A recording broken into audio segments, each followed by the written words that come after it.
الحمد للہ رب العالمین الرحمن الرحیم مالک یوم الدین والصلاة والسلام علی سید المرسلین وصحابہ الطاہرین الی یوم الدین۔ قال اللہ تعالی فی کتابہ المجید والفرقان الحمید، اعوذ باللہ من الشیطان الرجیم، بسم اللہ الرحمن الرحیم۔ قد افلح المؤمنون الذین هم فی صلاتهم خاشعون۔ محترم بزرگوں، بھائیوں اور عزیز نوجوان ساتھیوں، یہ دونوں آیتیں جو میں نے پڑھی ہیں یہ سورہ مومنون کی۔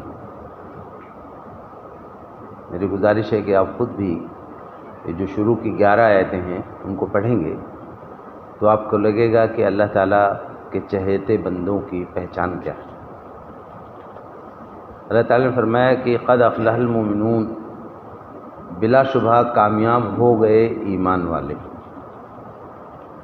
ہمارے ایک مشفق بزرگ تھے، مولانا ابوالکلام آزاد رحمۃ اللہ علیہ کے ساتھیوں میں تھے، تو اس آیت کا ترجمہ کرتے تھے، کہتے تھے کہ بلا شبہ بیڑا پار ہو گیا ایمان والوں کا۔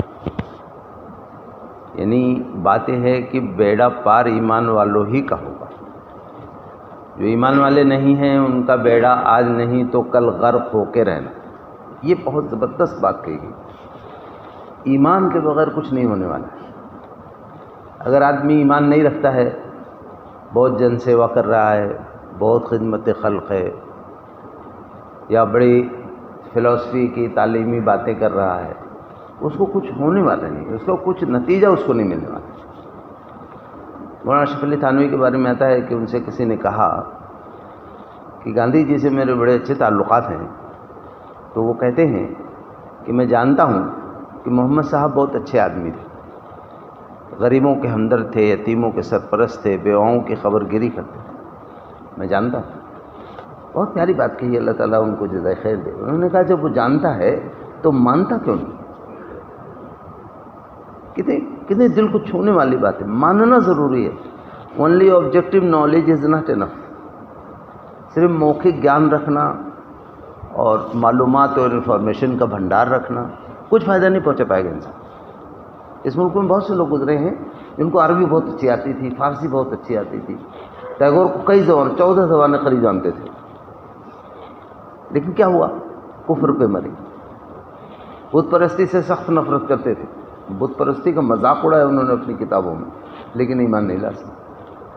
تو میں آپ سے عرض کر رہا ہوں کہ سب سے بڑی دولت انسان کو جو ملی ہوئی ہے وہ ایمان کی دولت۔ اللہ تعالیٰ نے کیا فرمایا؟ ماضی کے صیغے میں فرمایا ہے قد افلح المؤمنون، فلاح پا گئے۔ حالانکہ فلاح کا تعلق آخرت کی کامیابی سے، اور وہ ابھی نہ جانے کب سامنے آئے گی وہ بات، لیکن اللہ تعالیٰ نے فرمایا کہ جس کا ایمان مکمل ہو گیا وہ تو سمجھو فلاح پا گیا۔ اسی طرح کی ایک آیت اور ہے قرآن میں سورہ اعلیٰ کی کہ قد افلح من تزکیٰ، کامیاب ہو گیا وہ۔ یہاں مومنون پلیورل کے صیغے میں ہے اور جمع کے، اور یہاں قد افلح من تزکیٰ سنگلر میں ہے، یعنی ہر وہ شخص کامیاب ہو گیا جس نے اپنا تزکیہ کر لیا۔ تو ایمان ہے بنیاد، ایمان کا جائزہ لیتے رہنا چاہیے۔ آپ یہ سمجھ لیں کہ ایمان کے مقابلے میں ایک لفظ کفر آتا ہے، شرک آتا ہے، اور ایک لفظ نفاق آتا ہے، منافقت۔ بہت ہی خطرناک چیز ہے۔ قرآن نے کہا ان المنافقین فی الدرک الاسفل، منافقین جہنم کے سب سے نچلے طبقے میں رہیں گے۔ جو دیکھنے میں مسلمان نظر آتے ہیں اور ان کا یارانہ اور ان کے سازشی ذہن ہمیشہ کفر والوں کے ساتھ رہتے ہیں، وہاں بیٹھ کر کے خود اسلام کے خلاف منصوبے بناتے ہیں، ان کے بارے میں کہا گیا کہ ان المنافقین فی الدرک الاسفل، منافقین جہنم کے سب سے نچلے طبقے میں، کیونکہ کفر والا تو جانتا تھا کہ یہی کفر کو صحیح جانتا تھا، اور اس کے بعد کافر تھا، مخالفت کرتا تھا، لیکن یہ تو قرآن اور رسول اور سب کو جانتا تھا یہ صحیح ہیں، اور ان پہ ایمان کا اعلان بھی کرتا تھا، اس کے باوجود بھی ایمان کے مقابلے میں سرگرم رہتا ایمان کے خلاف۔ تو اللہ تعالیٰ نے پہلی جو بات بتائی کہ ہمیں کفر سے، شرک سے اور نفاق سے بھی بچنا یہ ضروری ہے ایمان کو بچانے کے۔ منافق مومن نہیں ہے، منافق مسلمان. کئی بار قرآن نے کہا کہ تم ان کو سمجھتے ہو کہ تمہارے ساتھ ہیں، حالانکہ تمہارے ساتھ نہیں ہیں، یہ مسلمان نہیں ہیں. تو اس لیے منافقت سے اتنا زیادہ خبردار رہنا چاہیے کہ اللہ کے نبی صلی اللہ علیہ وسلم نے حضرت حذیفہ ابن یمان کو جو ہے منافقوں کے نام بتا دیے تھے.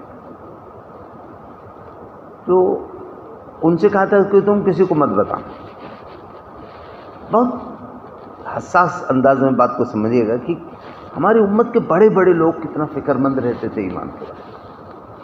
حضرت عمر کے بارے میں آتا ہے، حضور نے فرمایا عمر فی الجنہ، عمر جنت میں جائیں گے. اور میں عمر کے سائے سے بھی شیطان بھاگتا. حضرت عمر کے زمانے میں 3-4 بڑی بڑی پیشین گوئیاں حضور کی تھیں، وہ سب پوری ہوئی. یہ عمر معلوم تھا سب کو کہ حذیفہ ابن یمان کو معلوم ہے منافقوں کا نام. تو لوگ کیا کرتے تھے، یہ دیکھتے تھے کہ مدینے میں کسی کا انتقال ہو جاتا تھا مشکوک آدمی کا، تو لوگ دیکھتے تھے کہ حذیفہ ابن یمان جنازے میں ہے کہ نہیں. اگر نہیں ہوتے تھے اور وہ آدمی پہلے سے ڈاؤٹ فل ہوتا تھا، لوگ سمجھ جاتے تھے کہ یہ وہ ہیں مدینے میں اور اس کے نماز جنازہ میں شریک نہیں ہے، اس کا مطلب یہ کہ یہ ادھر ہی والا ہے. کتنا آپ یعنی صحابہ کتنا مائنوٹلی آبزرو کرتے تھے بات کو. حضرت عمر اللہ کے نبی دنیا سے چلے گئے جب، اور بات تو طے تھی کہ وہ کسی کو بتاتے نہیں. حضرت عمر رضی اللہ عنہ حذیفہ بن یمان کے پاس کہا، حذیفہ میں تم سے نہیں کہتا کہ تم ان منافقین کے نام بتا دو، میں تم سے صرف یہ جاننا چاہتا ہوں کہ کہیں اس میں میرا نام ہے. آپ سوچیں کہ جن لوگوں نے اسلام کی اتنی خدمت انجام دی، انہیں کتنی فکر ہے اپنے ایمان کی. جن کو آپ آج کے حساب سے ہم کہہ سکتے ہیں کوئی ایمان کا منارہ تھا، ان سے ہم اپنے ایمان کو چیک کر کے اپنے ایمان کو درست کر سکتے ہیں. ان کو اتنی فکر تھی کہ کہیں میں تم سے نہیں پوچھتا کہ ان کے نام کیا ہے، میں صرف یہ جاننا چاہتا ہوں کہ کہیں اس میں میرا نام تو نہیں. تو میں صرف یہ بات کرتا ہوں، پہلی بات جو اللہ تعالیٰ نے کہی کہ کامیابی کے لیے، فلاح کے لیے وہ ایمان ہے. دوسری بات جو کہی وہ بہت نازک. ابھی ہم نماز پڑھ رہے تھے، اللہ تعالیٰ فرمایا والذین هم فی صلاتهم خاشعون، جو اپنی نمازوں میں خشوع اختیار کرتے. خشوع جو ہے ایک کیفیت کا نام ہے. وہ کیفیت یہ ہے کہ جب ہم اپنے رب کے سامنے کھڑے ہوں تو ہمیں احساس ہو کہ میرا رب میری ہر چیز کو دیکھ رہا، صرف میرے نیت باندھنے کو اور رکوع کو سجدے کو نہیں دیکھ رہا، میرے دل کی کیفیت کیا ہے وہ سب دیکھ رہا. خشوع یہ ہے کہ آدمی اپنے رب کے سامنے عبادت کے لیے کھڑا ہو تو اس پہ لرزت آئے، اس کو بالکل یہ ہو کہ میرے احساسات، میرے دماغ کے لہریں، خیالات، سب چیزیں میرے رب کی نگاہ. میں ادھر ادھر اگر دھیان کروں گا، ادھر ادھر میری نگاہ اور خیالات ڈولتے رہیں گے تو گویا میں بچا نہیں ہوں. بغل والا آدمی نہیں سمجھ سکتا ہے اس کو، لیکن اللہ تو دیکھا. تو یہ خشوع کی کیفیت. آپ یہ سمجھ لیں کہ اللہ نے کیا فرمایا کہ کامیاب ہو جائیں گے وہ ایمان والے جو نمازوں میں خشوع اختیار کریں. خشوع کے بارے میں مسلم شریف کی ایک روایت ہے کہ اللہ کے نبی صلی اللہ علیہ وسلم نے حضرت ابو دردہ رضی اللہ عنہ سے فرمایا کہ ابو دردہ قیامت سے پہلے علم اٹھا لیا جائے گا.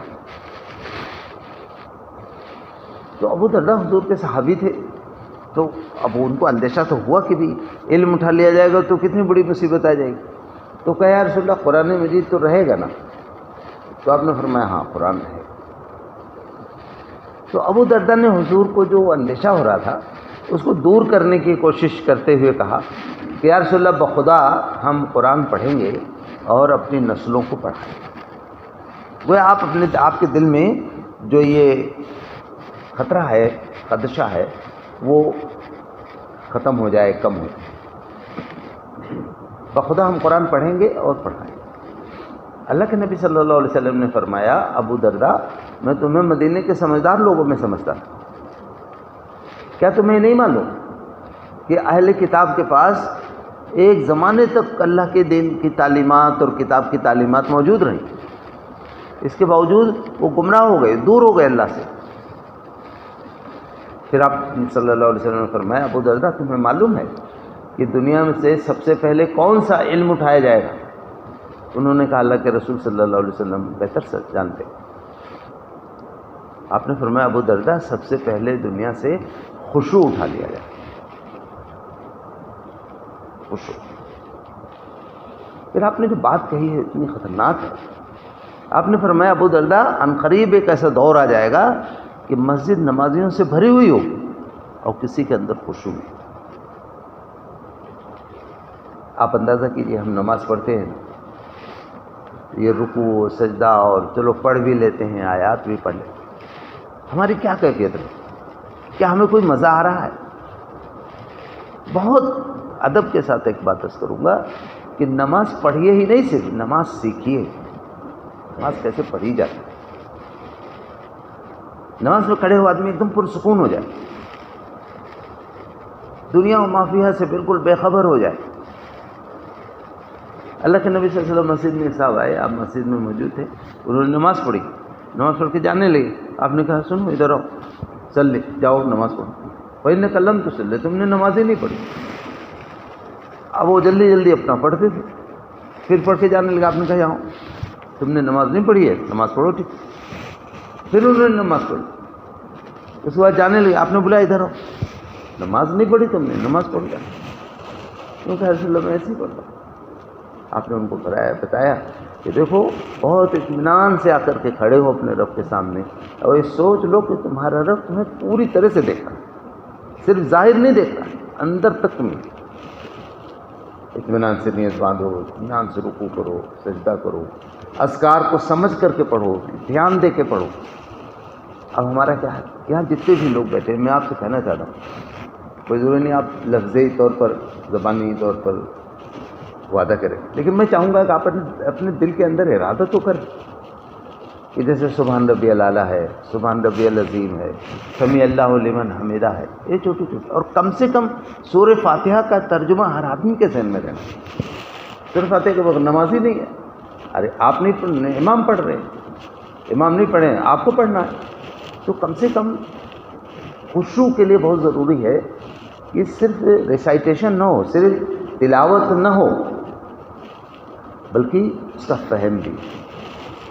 بعض علماء نے کہا کہ ذکر جو ہے وہ مال فکر ہونا چاہیے، شعور کے ساتھ ہونا چاہیے۔ اب آپ دیکھیے کہ ہم تھوڑا اپنا جائزہ لیں، میں ایک بات کہنے جا رہا ہوں کہ ہمارا کیا ہے۔ کوئی پڑھے لکھے ہیں، آپ کم پڑھے لکھے ہیں، زیادہ پڑھے لکھے، عالم ہے، فاضل، کوئی۔ ایک امام گزرے ہیں، امام مالک رحمۃ اللہ۔ امام مالک جو چار بڑے نام آتے ہیں، امام ابو حنیفہ، امام مالک، امام شافعی، امام احمد بن حنبل۔ امام مالک جو ہے ان کو یہ شرف حاصل ہے، مجھے لگتا ہے کہ ابھی تک شاید وہ ریکارڈ ہی نہیں ٹوٹا۔ امام مالک نے لگاتار 50 سال تک اسی مصلی سے نماز پڑھائی جس سے رسول اللہ نے پڑھی، 50 سال تک اسی ممبر سے خطبہ دیا جس سے اللہ کے نبی نے۔ کتنی عجیب باتیں ان کے لیے۔ امام مالک کے بارے میں آتا ہے اکثر نماز پڑھاتے تھے تو بے ہوش ہو کے گر جاتے، اب بے ہوش ہو جاتے تو گر پڑتے، تو پیچھے سے کوئی صاحب آ جاتے عالم اور وہ آگے کی نماز پوری مکمل کرا دیتے، پھر ان کو ہوش میں۔ تو کئی بار ہو گیا تو ان سے پوچھا گیا کہ یہ آپ کے ساتھ کیا ہو رہا ہے، آپ کو کوئی بیماری لاحق ہے یا آپ کو کوئی حادثہ آپ کے ساتھ ہو گیا ہے، وہ آپ کے ذہن میں آ جاتا ہو تو آپ اپنے ہوش و حواس کھو بیٹھتے؟ کیوں کہا نہیں، اللہ کا شکر ہے مجھے کوئی بیماری نہیں ہے، اور نہ میرے ساتھ ایسا کوئی حادثہ ہوا ہے۔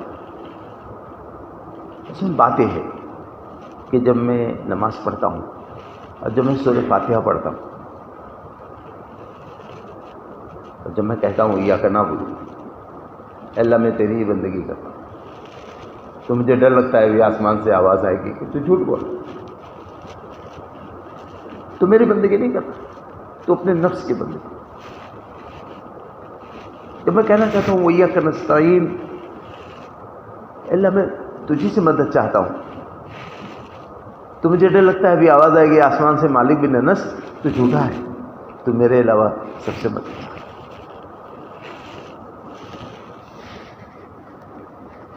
آپ سوچیں اتنے بڑے امام، اتنا بڑا شرف، اتنا مقام ملا ہوا ہے، وہ آدمی سوچ رہا ہے کہ ابھی آواز آئے گی کہ تو جھوٹا ہے، تو میری بندگی نہیں۔ میں بہت ادب سے گزارش کروں گا کہ نمازوں میں خشوع اختیار، قیامت کو اس نشانی کے مرتکب ہم نہ بنیں جس میں حضور نے فرمایا کہ مسجد نمازیوں سے بھری ہوئی ہو اور ایک ہی آدمی کے اندر خشوع ہے۔ یہ جو خشوع ہے نا، اس کا بہت گہرا تعلق جو آپ پڑھتے ہیں اس کے فہم سے، اسی لیے میں بہت زور دے کے بات کرنا چاہتا ہوں، جتنے ساتھی یہاں بیٹھے ہیں کہ آپ ضرور سورہ فاتحہ کا ترجمہ یاد کریں، آپ کو بہت مزہ ہے۔ میں گاؤں کا رہنے والا ہوں، میں نے ایک گاؤں میں باقاعدہ ایک بار رمضان میں تھا، سب کو میں نے کہا سب لوگ، گاؤں پورا پڑھا لکھا ہے، اردو سب جانتے ہیں، تو میں نے کہا سب لوگ یاد۔ ایک بوڑھے صاحب تھے، انہوں نے مجھ سے کئی 10-12 دن بعد کہا کہ وہ جو آپ نے یاد کرایا ہے نا اس کو ذرا سن لیجیے سب، اور آپ اب نماز پڑھتے ہیں نا، سورہ فاتحہ پڑھاتے ہیں تو مجھے ایک دم سمجھ میں آ جاتا ہے کہ میں کیا کہہ رہا ہوں۔ قرآن مجید میں سورہ حدید ایک سورہ ہے، بہت اہم سورہ ہے قرآن مجید کی، تو اس میں ایک جگہ ایک آیت ہے کہ الم یان للذین آمنوا ان تخشع قلوبهم لذکر اللہ، کیا ابھی بھی ایمان والوں کے لیے وہ وقت نہیں آیا کہ ان کے دل اللہ کے ذکر سے کپ کپا جائے؟ خشوع، تخشع قلوب، وہی خشوع بات ہوگی۔ امام احمد بن حنبل جو ہے امام بخاری کے استاد ہیں، امام احمد بن حنبل کے زمانے میں ایک بہت بڑے بزرگ گزرے، ان کا نام ہے فضیل بن عیاض۔ فضیل بن عیاض اپنی نوجوانی میں بہت بڑے ڈاکو، بہت خطرناک قسم کے، وہ جہاں جنگل میں رہتے تھے ادھر قریب سے بھی لوگ گزرنے میں خطرہ محسوس کرتے، تو خود کہتے ہیں کہ ایک بار 10-15 لوگوں کا گروہ جا رہا تھا اور سب آپس میں باتیں کر رہے تھے کہ جلدی جلدی نکلتے لو، یہیں کہیں فضیل رہتا۔ فضیل بن عیاض بعد میں ان کی زندگی جو تبدیل ہوئی وہ ایک آیت سے، ایک عورت سے ان کے غلط تعلقات تھے، وہاں اسے ملنے جایا کرتے آبادی میں، اور وہاں ایک دیوار میں کھوٹی لگا رکھی تھی تو رسی اس میں پھنسا لیتے، چڑھ جاتے اور اس دیوار پر چڑھ جاتے، اس کے بعد چھت تھی اس پہ چلے جاتے۔ ایک رات میں پچھلے پہر کا وقت تھا اور وہ جگہ رسی پھنسا کر کے چڑھ گئے، اب ایک قدم ابھی اسی دیوار پہ تھا اور ایک چھت تھی، تو بغل کا جو مکان تھا نیچے اس میں کوئی خاتون قرآن مجید پڑھ اور یہی آیت پڑھی ہوئی بڑے درد کے ساتھ، الم یان للذین آمنوا ان تخشع قلوبهم لذکر اللہ، کیا ابھی بھی ایمان والوں کے لیے وقت نہیں آیا کہ ان کے دل اللہ کے ذکر سے پگھل جائے، لرز جائے؟ بس ایک دم تیر کی طرح سے بات ہوئی، ایک دم قدم واپس کیا اور دم سے نیچے کود گیا، کہا وہ وقت آ گیا، وہ وقت آ گیا۔ یہ کہتے ہوئے بھاگتے ہوئے چلے گئے، دم دم کی آواز لوگوں نے سنی، لیکن رات کا وقت تھا تو زیادہ دھیان نہیں کر سکے۔ تھوڑی دیر میں فجر کا وقت ہو گیا، مسجد میں لوگ آئے تو مسجد میں بدبو محسوس ہوئی شراب کی، روشنی کی گئی تو دیکھا ایک آدمی پڑا ہے، تو کچھ لوگ پہچانتے تھے، بتا رہے تو فضیل بن عیاض، یہ یہاں سے کہاں سے آ گیا؟ جگہ لوگ ناراض ہوئے، کم سے کم اللہ کے گھر کو تو بخش دیتے، یہاں کیسے آ گئے؟ تو جب ہوش میں آئے تو کہنے لگے وہ وقت آ گیا، وہ وقت آ گیا، وہ وقت آ گیا، رونے لگتے، کہتے وہ وقت آ گیا۔ وہ کیا وقت، کیا وقت؟ کہا وہ وقت آ گیا جب اللہ کے ذکر سے دل پکڑ گیا۔ امام احمد بن حنبل نے لکھا ہے کہ میں نے ایسے متقی لوگ نہیں دیکھے فضیل بن عیاض میں، تو صرف باتیں کر رہا ہوں کہ ہمیں یہ خشوع ہے، اس کو پالنے کی کوشش کریں۔ اپنے کو چیک کریں گے تو انشاءاللہ بہت نفع۔ کہ آپ نے شاہ عبد القادر جیلانی کا نام سنا ہے، شاہ عبد القادر جیلانی رحمۃ اللہ علیہ، کتنا بڑا نام ہے ان کا پوری دنیا میں۔ ان کے بارے میں آتا ہے لمبی عمر پائی تھی، جو عمر کے آخری مرحلے میں نماز پڑھ کے جانے لگتے تو کوئی چادر وغیرہ ایسے چہرے پہ ڈال لیتے اور ڈھک لیتے اور تیزی سے بھاگتے۔ تو لوگوں نے سوچا عجیب حرکت کر رہے کچھ دن سے، اتنے بڑے عالم ہیں، پتہ نہیں کیا کر۔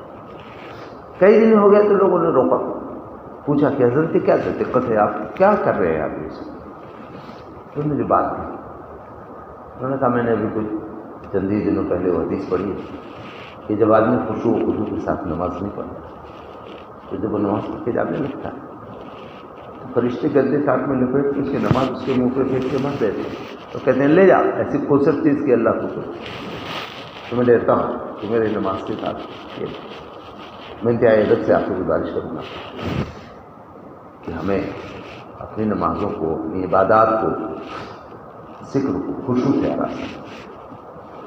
اللہ تعالیٰ مجھ کو بھی توفیق عطا فرمائے، آپ کو بھی توفیق عطا فرمائے.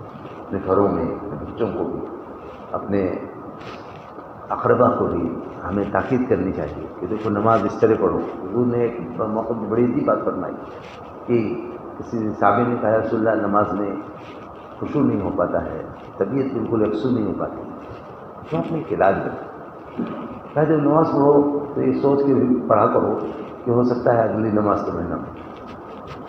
تو ہمیں اس کا بھی خیال رکھنا چاہیے. میں اللہ تعالیٰ سے دعا کرتا ہوں کہ اللہ تعالیٰ ہم لوگوں کو خشوع کی دولت سے اور خشوع کی نعمت سے سرفراز فرمائے اور بے دلی اور بے کیفیتی کی جو لعنت ہے اللہ تعالیٰ ہم سب اس سے حفاظت کرے. ربنا ظلمنا انفسنا وإن لم تغفر لنا وترحمنا لنكونن من الخاسرين. ربنا لا تزغ قلوبنا بعد إذ هديتنا وهب لنا من لدنك رحمة إنك أنت الوهاب. اللهم احفظنا من كل بلاء الدنيا وعذاب الآخرة. ربنا تقبل منا إنك أنت السميع العليم وتب علينا إنك أنت التواب الرحيم. صلى الله تعالى على خير خلقه محمد وآله وصحبه أجمعين برحمتك.